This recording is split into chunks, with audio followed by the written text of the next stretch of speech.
오늘은 에스더 7장을 보겠습니다. 에스더 7장은 이제 어제 봤던 에스더 6장이 에스더의 절정이잖아요. 에스더의 절정은 핵심이 뭐였습니까? 하나님의 섭리, providence, 먼저 앞을 보시는 것, 하나님의 섭리.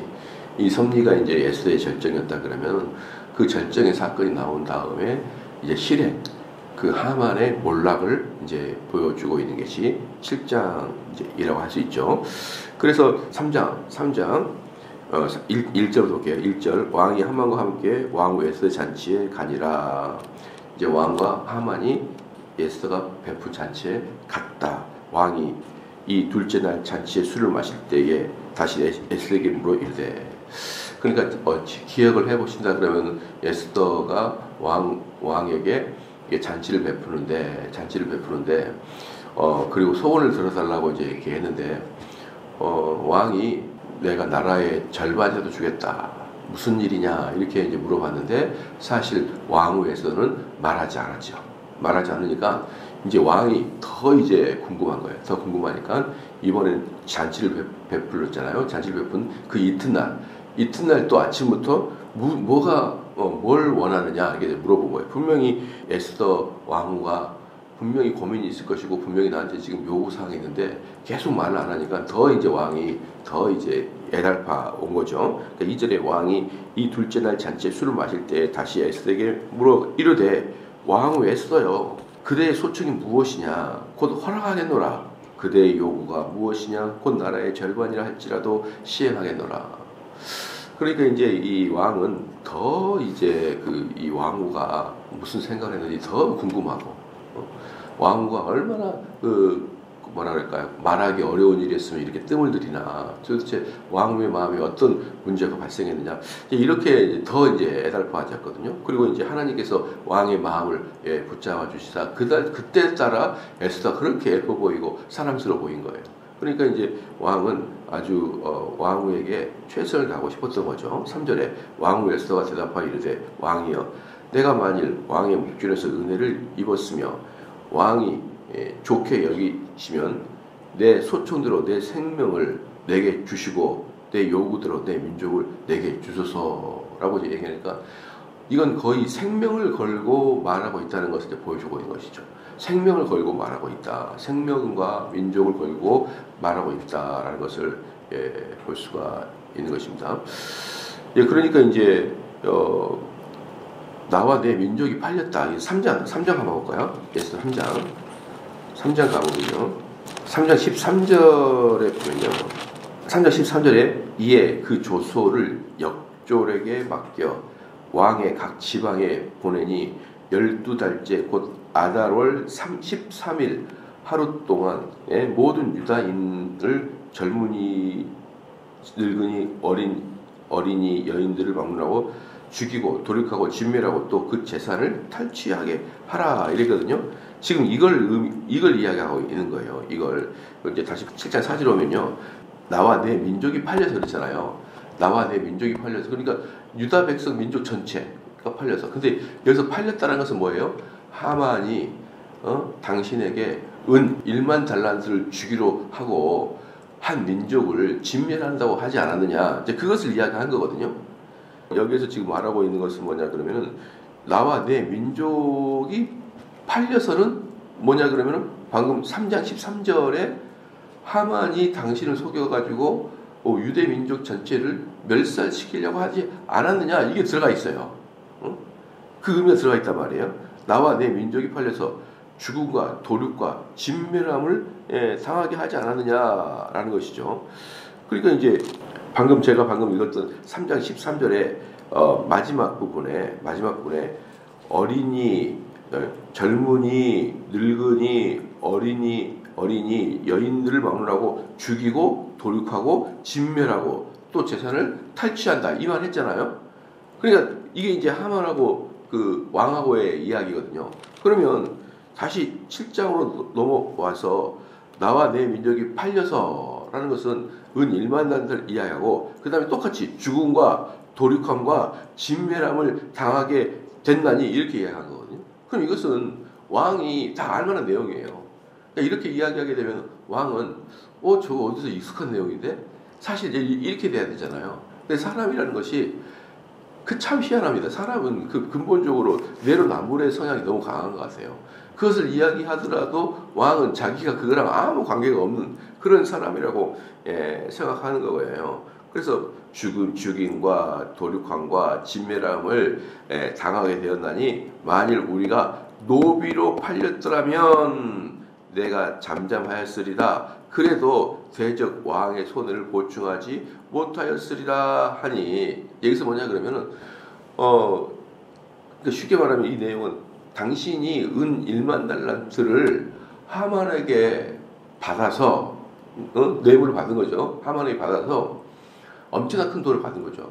엄청난 큰 돈을 받아서 한 민족을 도륙하고 진멸한다고 했는데 차라리 그 민족을 1만 달란트를 받고 죽이느니 노예로 차지해버리면 훨씬 큰 유익을 얻을 건데, 노예로 차지해버리면 훨씬 큰 유익을 얻을 건데, 그 1만 달란트 때문에 엄청난 손해를 본 거 아니냐 이 말이에요.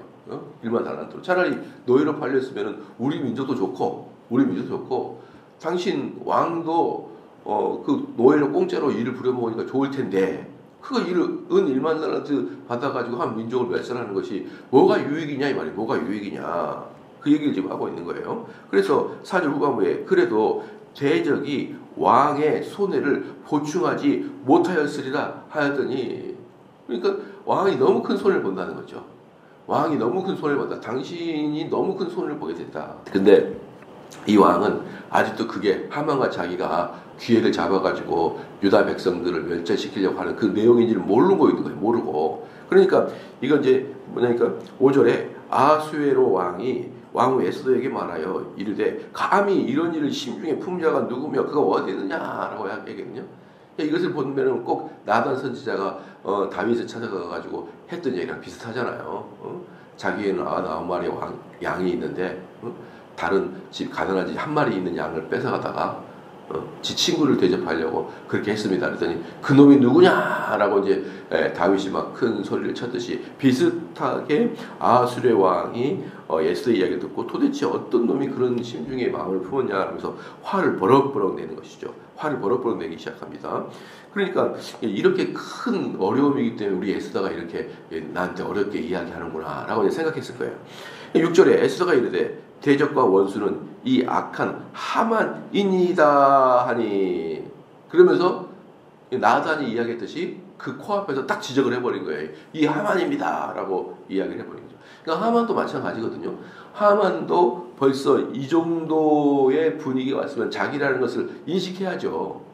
근데 사람은 그게 자기라고 생각을 못하는 것 같아요. 그래서 이제 하만도 이게 놉니다 라고 지적하니까 그때야 다리에 힘이 풀썩 풀리는 거예요. 그때 다리 힘이 풀썩 풀리는 것입니다. 그래서 에스더가 이르되 대적과 원수는 이 악한 하만이니이다 하니 하만이 왕과 왕후 앞에서 두려워하거늘.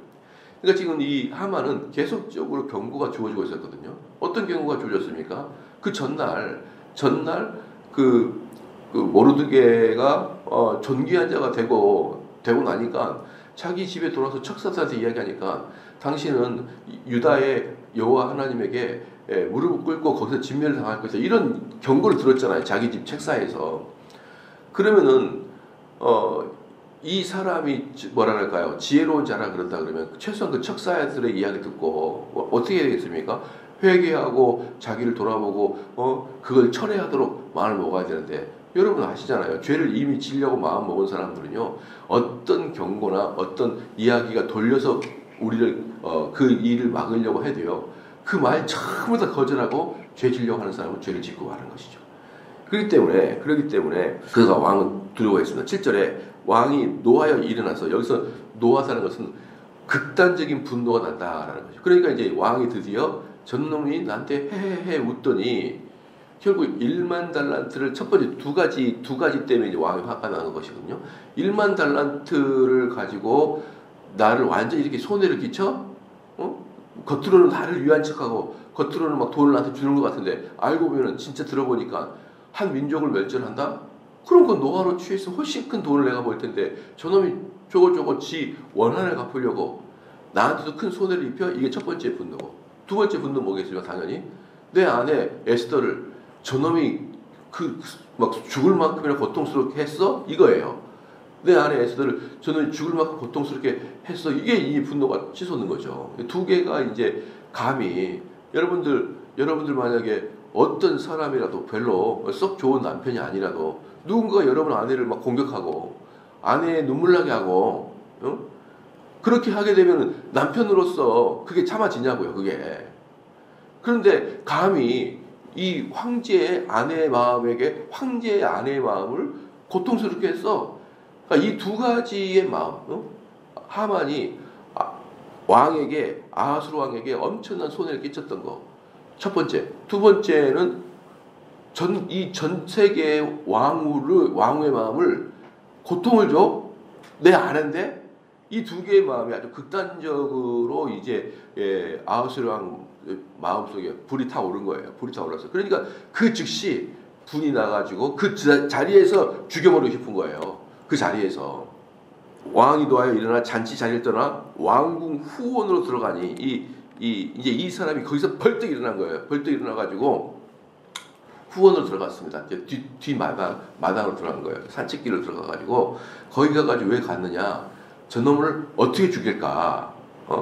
어떻게 죽일까? 막 분이 나가지고 그 자리에 있지도 않고 나가가지고 씩씩거리면서 어떻게 그놈을 죽일까 돌아다니고 있었던 거예요. 돌아다니고 있었으니까 하만이 일어서서 왕후 에스더에게 생명을 구하니 이제 왕후가 있고 하만이 벌떡 일어나가지고 이제 무릎을 꿇고 생명을 구하겠죠. 왜 그럴까요? 이는 왕이 자기에게 벌을 내리기로 결심한 줄을 알았더라. 자기에게 벌을 내리기로 확정 지은 것을 알았다라는 것이죠. 왕의 표정을 보니까 나는 죽겠다. 그러죠. 자, 여러분, 이것은 벌을 내린 줄 알지만 하만은 어떤 벌을 내린 줄 알까요? 사형을 내릴 걸 알고 있는 거예요. 왜? 왕을 속여서 왕의 재산을 탈취한 거죠. 첫 번째. 두 번째, 왕후를 이렇게 농락을 해놨으니 이제 자기는 죽을 처지에 있는 줄 알고 왕이 딱 뛰어나가니까 이 하만이 벌떡 일어나가지고 에스더 왕후에게 납작 엎드려서 살려달라고 이제 이렇게 한 거예요. 이렇게 한 것입니다. 그래서 왕이 후원으로부터 잔치 돌아오니 이제 후원에 갔다가 이제 씩씩거리고 잔치 자리로 돌아왔어요. 왔더니 하만이 에스더가 앉은 걸상 위에 엎드려 있거늘. 하만이 이제 죽을 것 같으니까 어떻습니까?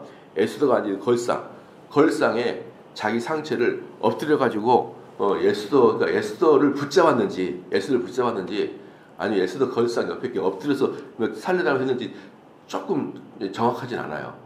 그런데 제 느낌에는요, 에스더를 붙잡았을 것 같아요. 살려달라고. 그런데 여러분 그거 아십니까? 이때 당시 그 법도가 뭐냐면 왕후 옆에는요, 어떤 남자도 7보 이하로 들어올 수 없어요. 7보 이하로 이 여인 옆으로 올 수가 없다고요, 법이. 그래서 왕후 옆에 갈 수 있는 남자는 딱 두 사람이에요. 왕과 넷이에요.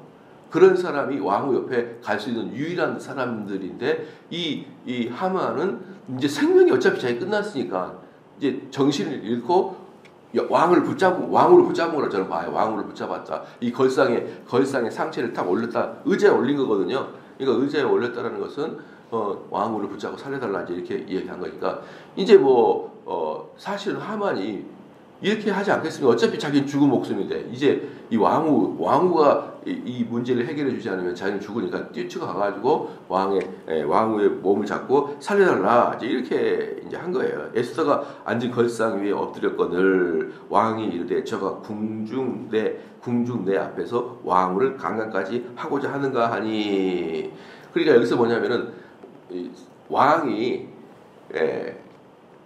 딱 들어와 보니까 이 하만이 왕후 에스더를 붙잡고 이렇게 있으니까 왕이 이제 강간까지 하려고 그러느냐 이렇게 소리를 지르는 거거든요. 그래서 사실은 왕은 하만이 절대로 강간할 마음이 없는 거 아니에요. 왜? 사형을 당할 사람이 그리고 벌거 대낮에 바로 앞들에 왕이 있는데 하만이 설마 강간할 마음을 가졌겠어요? 화가 나니까 막 치솟으니까 막 아무거나 쏟아내버리는 거죠. 그러니까 하만이 강간할 마음이 없다는 걸 다 알지만 너무 화가 나니까 이제는 강간까지 하려고 그러냐라고 입에 소리서 터져 나오자마자 그 말이 터져 나오자마자 어떻게 됩니까? 이 말이 왕의 입에서 나옴에 무리가 하만의 얼굴을 딱 쏴버린 거죠. 자, 그 말은 뭡니까? 저 사람 사형이다 이 뜻이에요. 사형이다. 이게 사형이다. 저 사람 죽여라. 죽여버려라 이 뜻이에요. 그러니까 그 말이 끝나자마자 사람들이 하만의 얼굴에다가 딱 천으로 씌워서 이제 끌고 나가 버리는 것입니다. 자, 9절에 왕을 모신 내시 중 하르보나가 왕에게 아뢰되 왕을 위하여 충성된 말로 고발한 모르드게를 달고자 하여 하만이 높이가 50규빗 되는 나무를 준비하는데 이제 그 나무 하만의 집에 섰나이다. 왕이 이르되 하만을 그 나무에 달라 하매. 그러니까 50규빗 되는 모르드게를 잡아 죽이려고 했다. 그 모르드게가 누굽니까? 겨우 몇 년 전에 왕을 위해서 충성스럽게 고발을 해가지고 왕이 살게 했던 그 모르드게를 잡아 죽이려고 50규빗 되는 그 나무 위에다가 매달읍시다 그랬어요. 그때 그 나무에 매달랐다 이런데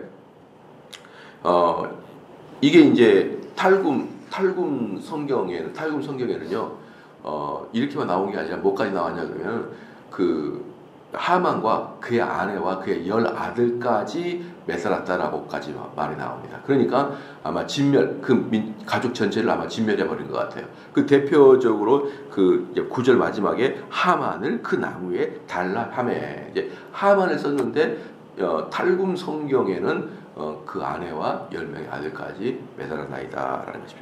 여러분 이걸 보면은 다 이제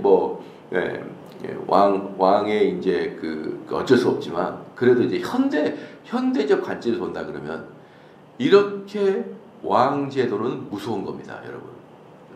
만약에 지금 현대 대통령이 이럴지라도요, 그 자리에서 죽여라 이게 없어요. 다 고발하고 경찰에 고발하고 그다음에 경찰은 검찰에 또 올리고 자 이것이 범죄가 되는지 안 되는지 검찰이 확인하고 또 검찰은 법원에다가 함으로 법원에서 이렇게 판단을. 그 과정이 몇 년 걸려요. 몇 년. 그러니까 그 누구도 심지어 피해자조차도 어때요? 몇 년 걸린 다음에 판결할 때는 어때요? 아주 감정은 빼고 드라이하게 사실만 가지고 평가를 하는 거예요. 사실만 가지고. 그렇잖아요. 사실만 가지고 쭉 평가를 하는 것이죠. 그래서 일당 독재는 화가 나버리면 그 자리에서 사형, 그 자리에서 추출, 그 자리에서 재산 몰수, 이렇게 죽어, 이렇게 흥분한 상태에서 결정을 내려요, 왕들은. 그러니까 그런 나라들은요, 절대로 좋은 나라가 될 수 없어요. 절대 좋은 나라가 될 수 없습니다. 그런데 좋은 나라는 뭐냐 그러면은 어느 누구도 흥분한 것을 빼버리고, 그래서 그래서 현대법의 핵심이 뭐냐면 자력구제예요. 자력 원수 갚음. 이것은 금지예요. 근데 우린 영화에서는 어때요? 모든 게 자력 원수 갚음이에요. 막 우리 딸 죽이고 우리 아내 죽이고 이러면 이제 이 자력으로 가가지고 막 다 쓸어버리는, 이게 영화인데 이게 현대법에서는 철저히 금지되어 있는 거예요. 자력 그 원수 갚음은요. 그런데 이 왕 시대 때는 다 자력이에요. 쟤 죽여, 쟤 살려줘, 쟤한테 돈 줘. 이게 전부 다 한 사람 또는 한 일당에서 우리나라 말로 한 일당, 당이 이제 압박을 해가지고 그냥 쓸어버리는 거예요. 그렇기 때문에 여러분 전체주의죠. 전체주의, 독재주의, 또 일당 체제. 북한 같은 게 일당 체제가 아니라 1인 체제, 1인. 북한은 김정은이 1인. 예? 자기가 강의하고 있는데 졸고 있다고 자기 공업을 고사포로 다 죽여버리는 그런 무서운 일들이 그런 전체주의에서 일어나고요. 이렇게 우리나라처럼 자유민주주의는 그 사람이 아무리 대통령일지라도 자기가 화가 나면은 고소를 해가지고 제3자, 즉 국가의 경찰, 검찰, 법원이 평가하는 것이지 내가 그 사람을 죽이는 건 아니거든요. 그래서 저는 지금 현재 한국 사회, 한국 정치판이 상당히 민주 절차를 따르는 것이 아니라 감정적으로 하고 있다는 게 너무 느껴지거든요. 이렇게 후진적인 나라가 어디 있습니까? 이렇게 후진적인 나라가. 자기들 마음에 안 들면은 막 법도 바꿔버리고 뭣도 해버리고 이러는 걸 보면요. 정말 이 나라는 진짜 무슨 130년 전으로 돌아갔나라고 할 정도로 엄청나게 후진성이 막 쏟아져 나오는 현실이에요. 사실 여러분 일당 독재는 너무 두려운 거예요. 이것은 이제 하만이 아주 통쾌하게 죽어서 다행이지만 이걸 바꿔서 생각한다 그러면요, 왕이 흥분한 상태에서 걔를 죽인 거잖아요.